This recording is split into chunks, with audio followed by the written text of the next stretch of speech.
নমস্কাৰ বন্ধু-বান্ধৱীসকল। আজি মোৰ লগত ঘটি যোৱা এটা ঘটনাৰ বিষয়ে আপোনালোকক জনাওঁ বুলি ভাবিছোঁ। এতিয়া গৰম পৰিছে, ভিতৰত ভিডিঅ' কৰি আছিলোঁ। মা আহি গ'ল। ডাঙৰ মানুহ থাকিলে যিহেতু এইবোৰ ভিডিঅ' বনাই থাকিব মন নাযায়, লাজে লাগে মোৰ। সেইকাৰণে বাহিৰলৈ বুলি ওলাই গুচি তাৰপিছতে কাহিনীটো কওঁ শুনিব। সোণমণি যিদিনাখনি জন্ম হ'ব সেইদিনাখনি আমি মেডিকেল যিদিনা গৈছিলোঁ, মেডিকেল যোৱাৰ পাছতে এজন ডাক্তৰে আল্ট্ৰাচাউণ্ড কৰিছিলে। তাৰমানে আল্ট্ৰাচাউণ্ডটো কৰোঁতে আল্ট্ৰাচাউণ্ডৰ যিটো ওলাইছিলে সেইটো বৰ হাঁহি উঠা কথা। তাৰপিছতে আল্ট্ৰাচাউণ্ডটো কৰোঁতে মোৰ বাচ্ছাটো জন্ম হ'ব হোৱাই নাই, দিন আছে, আপোনালোকে ঘৰলৈ যাওকগৈ, এনেকৈ কৈছিলে। তাৰপিছতে আৰু মাহঁতে চক খাই গৈছোঁ, ময়ো চক খাই গৈছোঁ। আমাৰতো আল্ট্ৰাচাউণ্ডত যিজন ডাক্তৰক আমি আগৰ পৰা দেখাই আছিলোঁ, তেখেতে আমাক 25 তাৰিখ ডেট দিছিলে। আমি গৈছিলোঁ 18 তাৰিখে, মোৰ বিষ আহিছিল 18 তাৰিখে। তাৰপিছতে মই তেতিয়া কৈছোঁ, তেওঁ কৈছে মই বোলে কি নাজানো নেকি, মই ইমানখিনি হেৰি কৰিছোঁ, মই কি নাজানো নে, এনেকৈ কৈছে ডাক্তৰজনে। তাৰপিছতে আমিও অকণমান ভাবিবলৈ বাধ্য হৈ গৈছোঁ আৰু সেইদিনাখনি তেনেকৈ ক'লে। কিন্তু মইতো নিজে জানো ন, মোৰ মানুহজনী কেনেকুৱা লাগি আছে সেইটো সময়ত। তাৰপিছতে আৰু সেনেকৈ আমি হ'লেও তেখেতৰ কথাটো নুশুনি আকৌ যিজন ডাক্তৰক মই দেখাইছিলোঁ, তেখেতে মেডিকেলত আছিলে, তেখেতক আমি দেখালোঁগৈ। তেওঁ কৈছে যে নৰ্মেলকৈ হ'ব, অকণমান দেৰি ৰখি দিয়ক, গধূলিমানলৈ হৈ যাব, এনেকৈ কৈছে। কিন্তু সেই ডাক্তৰজনে মানি নল'লে তাৰমানে এনেকৈ।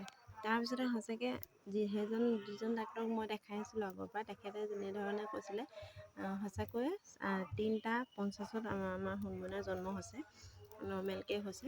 তাকে এনেকুৱা ধৰণৰ ডাক্তৰ থাকিলে মানুহবিলাকে কিহৰ ভৰসাত বাৰু মেডিকেল যাব কওকচোন। যদি তেওঁৰ মেচিনেই বেয়া নে তেওঁৱে চাব নাজানে সেইটো নাজানো বাৰু, কিন্তু এনেকুৱা ধৰণৰ হ'ব নালাগে বুলি মই ভাবোঁ। আজি মোৰ লগত হৈছে, অন্য এদিন আন কাৰোবাৰ লগত হ'ব। কোনোবাই হয়তো ভাবিব সঁচাই কৈছে, ডাক্তৰৰ কথাই সঁচা বুলি ঘৰলৈ গুচি আহিব। যদি বাটতে মানুহজনী কিবা এটা হৈ যায়, ডাক্তৰজনে জানো ৰিস্ক ল'ব, তেনেকুৱা কথা। সেইকাৰণে ভাবোঁ মানুহবিলাক অকণমান সচেতন হ'ব লাগে, ডাক্তৰবিলাকো সচেতন হ'ব লাগে।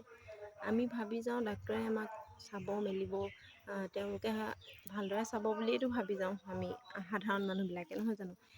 ঠিক তেনেকৈ মোৰ লগত সেনেকুৱা ঘটনা এটা ঘটি গ'ল। সেইটোপৰা ভাবিলেও অকণমান আপোনালোকৰ লগত শ্বেয়াৰ কৰোঁচোন মোৰ ভিডিঅ'টো আৰু কথাখিনি। মোৰ লগতে এইটো ঘটনা ঘটিলে আৰু সেইদিনাখনি। তাৰপিছতে মোৰ তেওঁ কৈছিলে কি বাচ্ছাটো ৱেইট হোৱাই নাই বুলি কৈছিলে, ডেলিভাৰী হ'ব হোৱাই নাই, বাচ্ছাটোৰ ৱেইটেই হোৱা নাই, জন্ম হ'ব হোৱাই নাই, সেনেকৈ কৈছিলে। কিন্তু যেতিয়া জন্ম হয় 2 কেজি 900 গ্ৰাম হৈছিলে, তেওঁ কৈছিলে 1 কেজি কিমান হৈছে বুলি কৈছিলেহে। তেতিয়াহ'লে তেওঁ মেচিনটো বেয়া বুলি মই ভাবিবলৈ বাধ্য হৈছোঁ। কাৰণ যদি মেচিনটো বেয়াই নাছিলে, যদি তেখেতে চাবই জানিছিলে, সেইটোতো ভুল ওলাব নালাগে ন। সেই একেদিনাখনেই জন্ম হৈছে 3:50 আৰু সোণমণিৰ 2 কেজি 900 গ্ৰাম ৱেইট হৈছে। তেখেতে কৈছিলে কি ৱেইট বোলে হোৱাই নাই, জন্ম হ'ব হোৱাই নাই। এনেকুৱা ধৰণৰ ডাক্তৰবিলাকক কি ক'ম আৰু। সেয়াই আৰু ভিডিঅ'টো শ্বেয়াৰ কৰিলোঁ আপোনালোকৰ লগতো। আপোনালোকৰ কাৰোবাৰ এনেকুৱা ঘটনা ঘটিছে নেকি আপোনালোকৰ লগত, জনাব কমেণ্ট কৰি। আজিলৈ ভিডিঅ'টো ইমানেই আছিলে আৰু বাই। মাতটো এটা ঘগলা ষ্টাইলৰ হৈ আছে, পানী লাগি আছে, মাতটো অকণমান ভাগি আছে দেই।